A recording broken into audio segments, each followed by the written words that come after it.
नमस्कार दोस्तों, स्वागत है आपका मेरे YouTube channel the math vision with Saraswat में। दोस्तों, आज हम गेट एग्जामिनेशन की इंजीनियरिंग मैथमेटिक्स की प्रॉब्लम्स की सीरीज़ शुरू करने वाले हैं।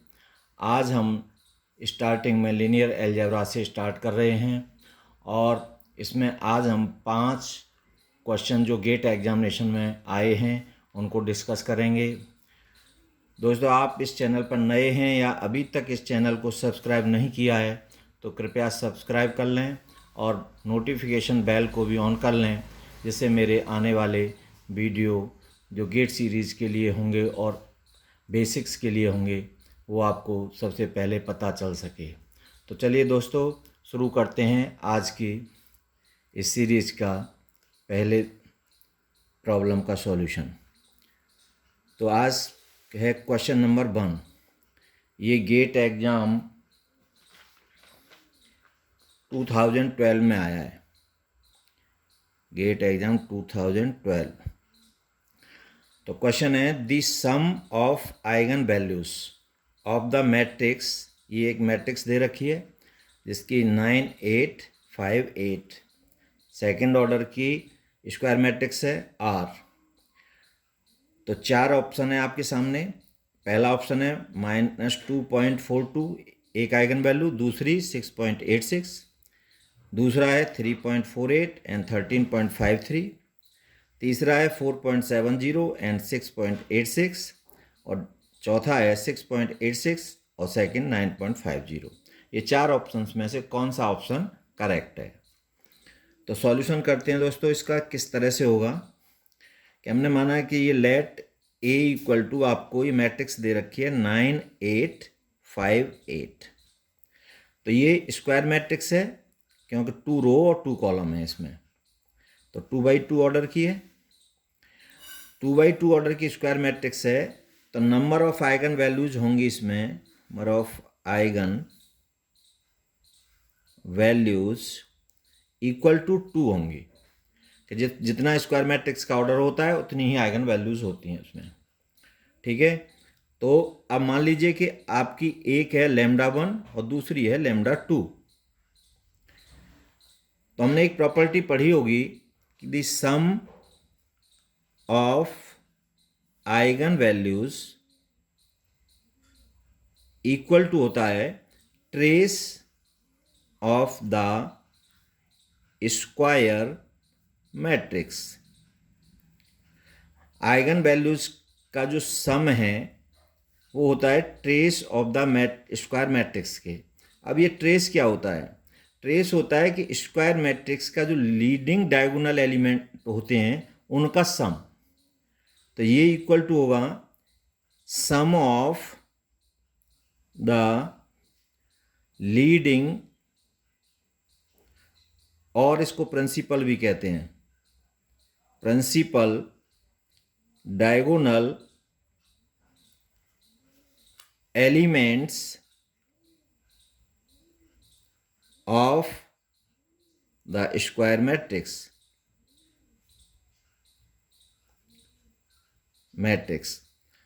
तो सम ऑफ द लीडिंग और principal diagonal elements of the square matrix. तो हमारे ये 2x2 ऑर्डर की स्क्वायर मैट्रिक्स है। तो और हमने यहाँ पर इसकी आइगन वैल्यूज को माना λ1 प्लस λ2 दोनों का सम। तो लीडिंग डायगोनल एलिमेंट्स है 9 और 8, तो दोनों का सम 9 + 8 = 17। तो इसकी आइगन वैल्यूज का जो सम है वो 17 होना चाहिए। तो अब हम यहाँ पर देख रहे हैं कि हमें ये 4 ऑप्शन में 2-2 आइगन वैल्यूज दे रखे हैं। तो पहले को देखते हैं, ऑप्शन को हम ए को। तो इसमें एक है -2.42 और दूसरी है 6.86। तो इन दोनों का अगर हम सम करते हैं 6.86 -2.42, तो इसका सम आएगा 4 और 8 4 और ये 0.4।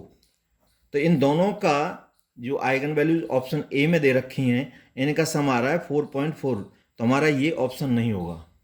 फिर हमने बी ऑप्शन को देखा तो 3.48 और दूसरी है 13.53, इनका अगर हम सम निकालें तो 3.48 और 13.53, तो 8 और 3 11, 0.17.01 और ये हमारा 17 है।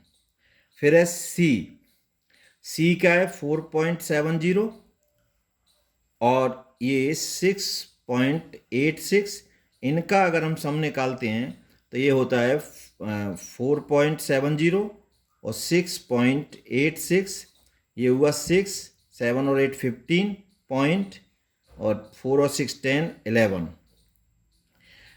डी का सम आएगा आपका 6.86 और 9.50, इनको अगर हम ऐड करें तो 9.50, 6.86 तो 6, 5 और 8 13 पॉइंट और ये 16, तो ये है 16.36 सम आया इसका, और यहाँ पर ये 17.0, तो ये हमारा सम इसके अकॉर्डिंग कितना है 17, तो हमारा ये जो ऑप्शन है ये करेक्ट है।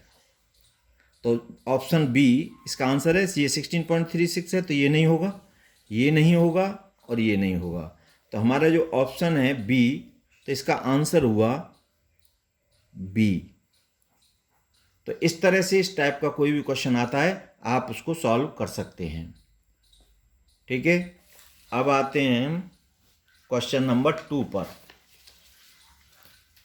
तो क्वेश्चन नंबर 2, तो जो हमने अभी ये आया है आपका गेट 2014 में, the sum of the eigen values of the matrix M is where M matrix equal to this. तो ये 4 ऑप्शन आपको दे रखे हैं, एक ए में 915, बी 1325, सी में 1640, डी में 550।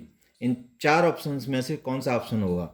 तो जैसा हमने अभी क्वेश्चन नंबर फर्स्ट में डिस्कस किया था कि ये हमारी जो मैट्रिक्स गिवन है, गिवन एम इक्वल टू 215, 650, 795, 655, 150, 835, 485, 355, 555।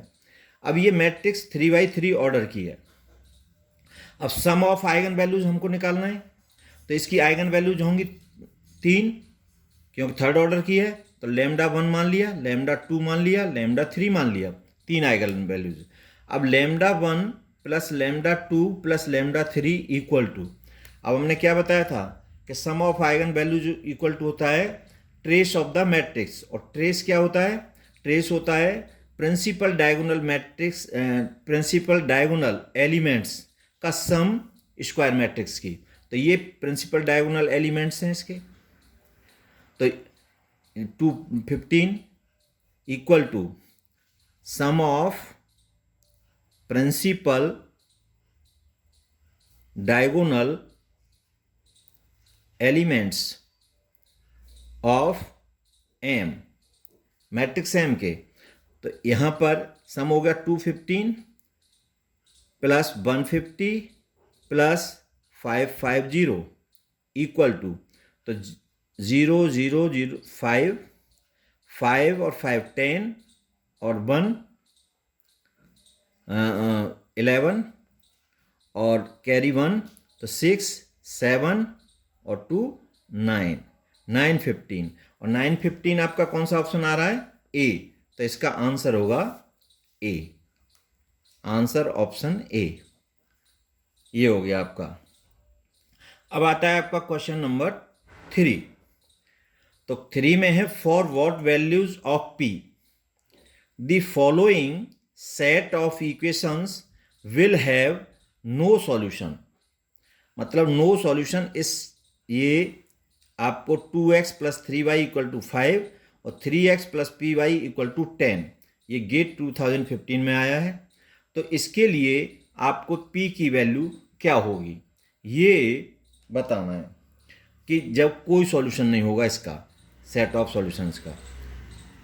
तो हमें ये जो सॉल्यूशन गिवन है 2x plus 3y equal to 5 और 3x plus P Y equal to 10। अब यहाँ पर हमें इस सिस्टम को मैट्रिक्स फॉर्म में लिख सकते हैं हम। तो ये 2 3 और 3p और x y इक्वल टू 5 और 10। अब इसकी हम ऑगमेंटेड मैट्रिक्स लिखेंगे। तो ऑगमेंटेड मैट्रिक्स होती है C इक्वल टू ये हो गया आपका A और ये हो गया X और ये होता है B। तो AX equal to B form में लिखते हैं हम मैट्रिक्स को। तो ऑगमेंटेड मैट्रिक्स हुई CAB। अब यहां पर हमने ये लिखा 2 और 3 और 3 और ये P और B है आपका 5 और 10। अब ये जो मैट्रिक्स आई है इस मैट्रिक्स को हम बदल रहे हैं इक्लोन फॉर्म में। तो इक्लोन फॉर्म में बदलने के लिए हमें इस एलिमेंट को जीरो करना होगा इसके साथ। तो हम कौन सा ऑपरेशन लगा करके इसको जीरो कर सकते हैं कि R2 change by R2 minus 2 upon 3 upon 2 R1 ये ऑपरेशन लगाएं हम। तो हमारा ये जीरो हो जाएगा एलिमेंट। तो ये इक्विवेलेंट टू होगी मैट्रिक्स C। ये होगा 2 3 5। अब यहाँ पर हमने लगाया 3 माइनस 3 अपॉन 2। तो ये हो जाएगा आपका 0। अब R2 है आपका दूसरे element P minus 3 upon 2 into 3। तो ये हो गया P माइनस 9 अपॉन 2। और ये जो एलिमेंट आएगा 10 माइनस 3 अपॉन 2 इंटू 5। तो ये हो गया 20 minus 15 upon 2 equal to 5 upon 2। अब ये हमारी इक्लोन फॉर्म है। तो इसका ये जो पार्ट है ये बताएगा रैंक A। तो रैंक A बताएगा ये पार्ट और रैंक C बताएगा पूरा। अब नो सॉल्यूशन की जो कंडीशन होती है, नो सॉल्यूशन की होती है rank A equal to rank C। Rank A is not equal to rank C कि रैंक A की equal to does not equal to rank C के बराबर नहीं होनी चाहिए, तब हमारा नो सॉल्यूशन होगा। अब अगर हमारा P माइनस 9/2 जीरो हो जाए तो हमारी इसकी रैंक आएगी 1। If P minus 9/2 equal to 0, this implies as rank A equal to 1 हो जाएगी। और इसकी रैंक हमारी चाहे ये 0 हो या और कोई वैल्यू हो तो रैंक C हमेशा इस केस में 2 आएगी। और इसकी अगर P माइनस 9/2 जीरो नहीं होता है तो इसकी रैंक भी 2 होगी और rank A equal to rank C होगा तो सॉल्यूशन निकलेगा। तो हमें क्या निकालना है, नो सॉल्यूशन। तो नो सॉल्यूशन के लिए हमारा क्या होगा, P माइनस 9/2 जीरो होना चाहिए। तो P माइनस 9/2 का जीरो, तो दिस इंप्लाइज है P इक्वल टू 9/2। तो इस इंप्लाइज है P इक्वल टू 4.5। ये P की वैल्यू होनी चाहिए, तब इसका नो सॉल्यूशन होगा इस सेट ऑफ सॉल्यूशन का, सेट ऑफ इक्वेशंस का। तो P की वैल्यू 4.5 पर नो सॉल्यूशन होगा और P is not equal to 4.5 पर इसका सॉल्यूशन आएगा, यूनिक सॉल्यूशन आएगा। ठीक है, तो ये 3 क्वेश्चन हमने डिस्कस कर दिए। अब आता है आपका question number 4। the two eigenvalues of the matrix 2, 1, 1p have a ratio of 3:1 for p equal to 2. What values of p for which the eigenvalues have the same ratio 3:1? तो इसमें से कौन सा आपका ऑप्शन होगा वो हमें बताना है। तो ये गेट 2015 में आया है। तो सॉल्यूशन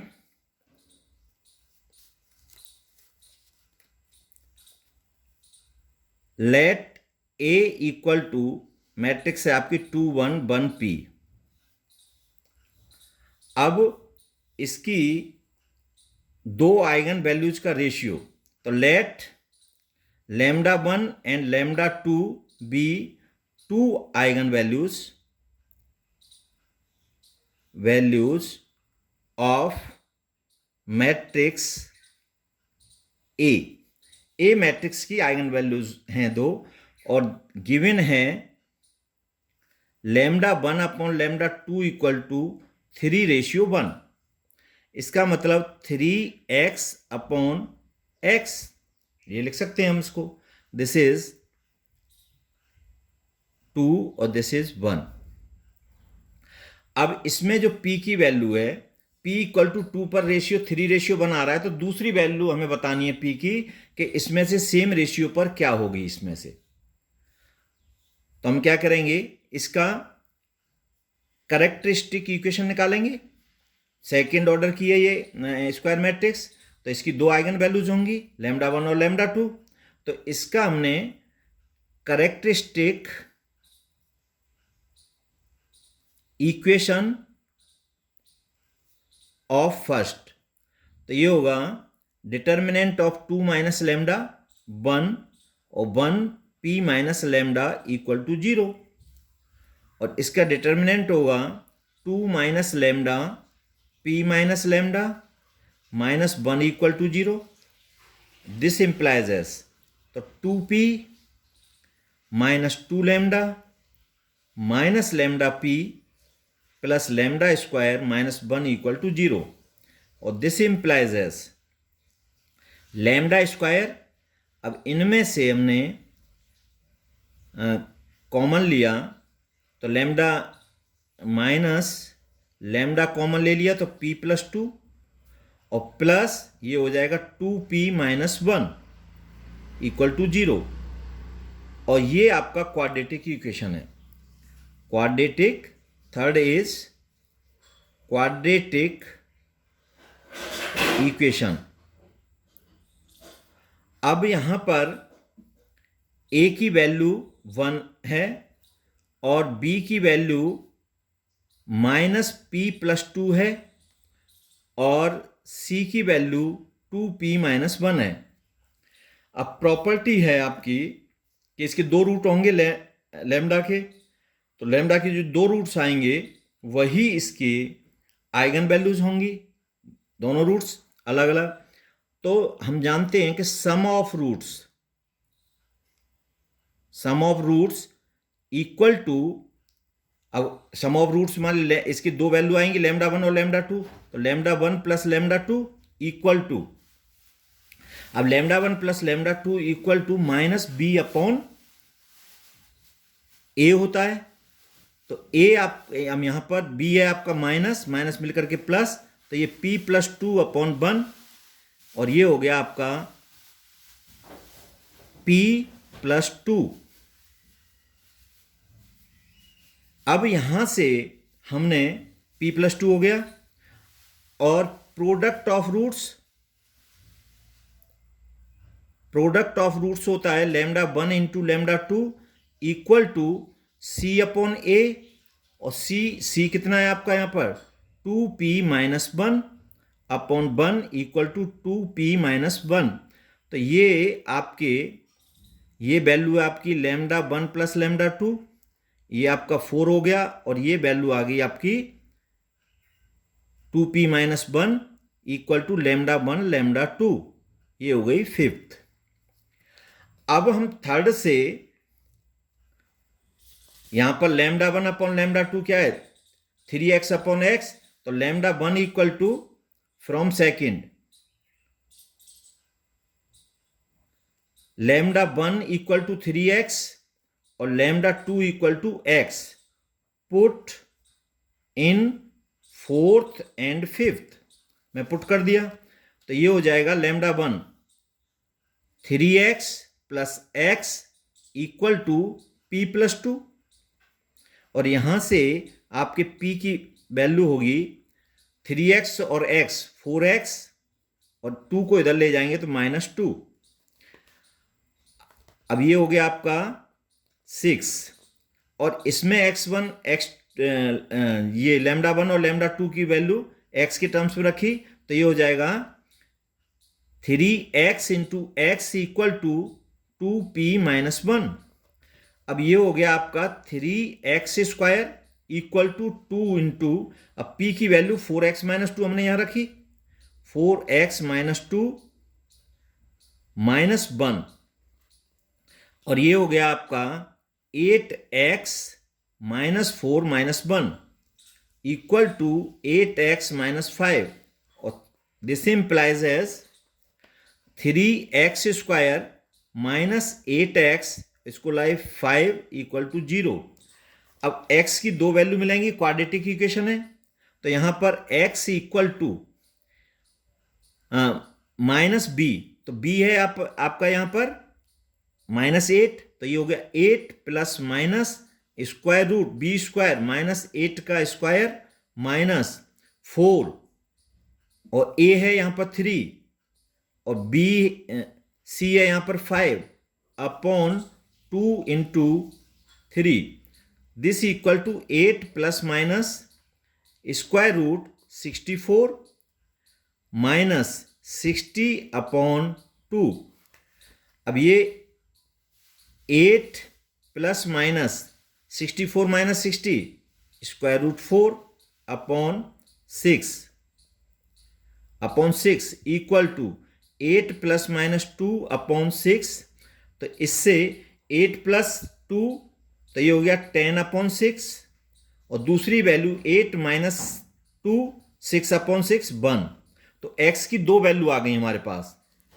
अब x की दो वैल्यू आई तो हम यहां पर p इक्वल टू है 4x माइनस 2, तो एट x इक्वल टू 1 रखा हमने इसमें, तो p इक्वल टू आया 4 into 1 minus 2 equal to 4 minus 2 2, तो 2 हमें को दे रखा है एक वैल्यू पहले ही, और एट x इक्वल टू 10/6, तो ये हो जाएगा p की वैल्यू 4 इंटू 10 अपॉन 6 माइनस 2, और ये हो गया 40 माइनस 12 अपॉन 6, और ये हो गया 28 अपॉन 6, और ये हो गया 14 अपॉन 3। तो p की जो दूसरी वैल्यू है वो 14 अपॉन 3 होनी चाहिए, और हमें इसमें एक वैल्यू आपको दे रखी थी कि फॉर p इक्वल टू 2 के लिए 3:1 है, तो इसकी दूसरी वैल्यू क्या होगी सेम रेशियो पर, तो हमारा D आंसर इसमें होगा, तो D इसका आंसर है, आंसर D।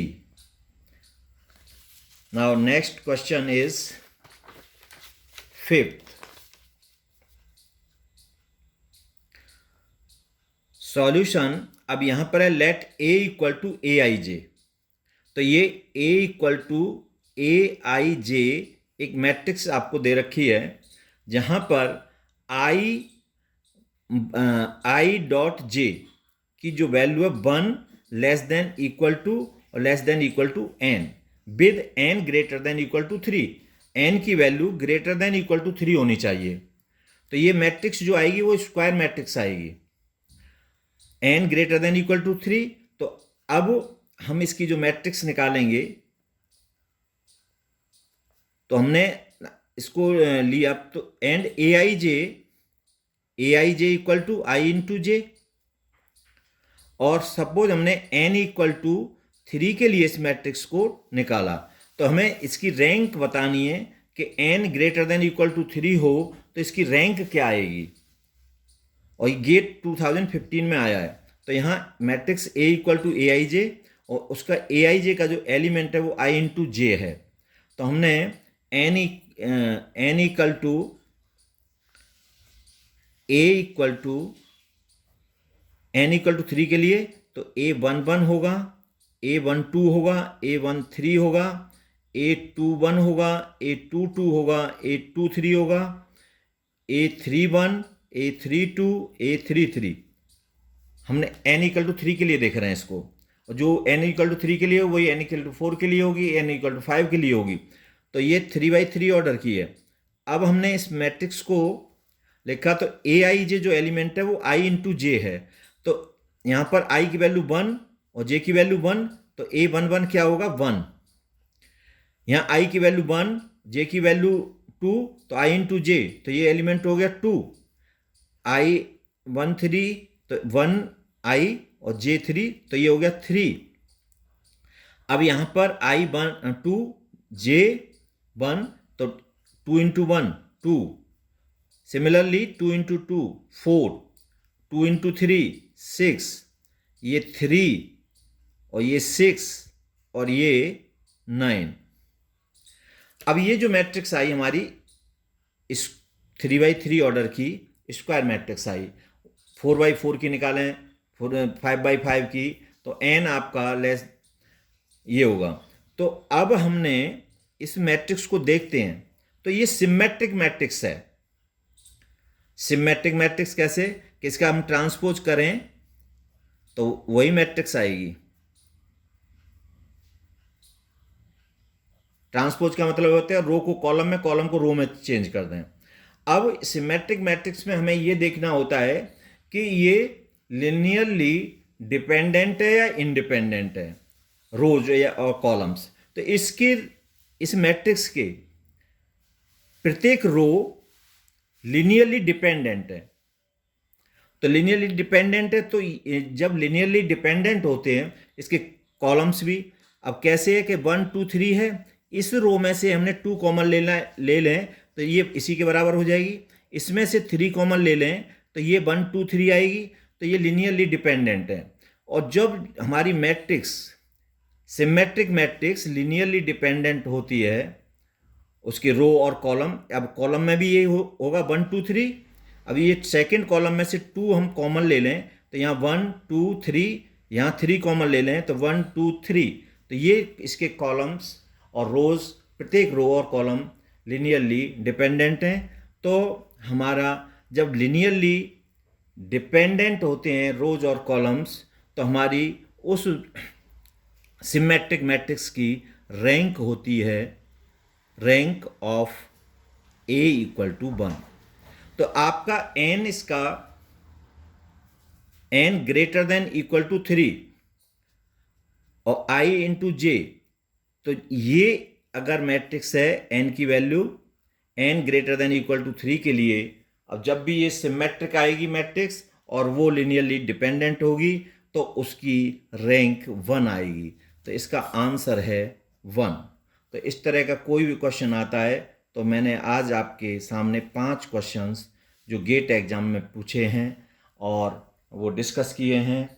आपको वीडियो अच्छा लगा होगा तो कृपया इसको सब्सक्राइब और शेयर करें, जो ज़्यादा से ज़्यादा लोग इसको लाभान्वित हो सकें, और अपने दोस्तों को भी चैनल को सब्सक्राइब करने के लिए शेयर करें। Thank you.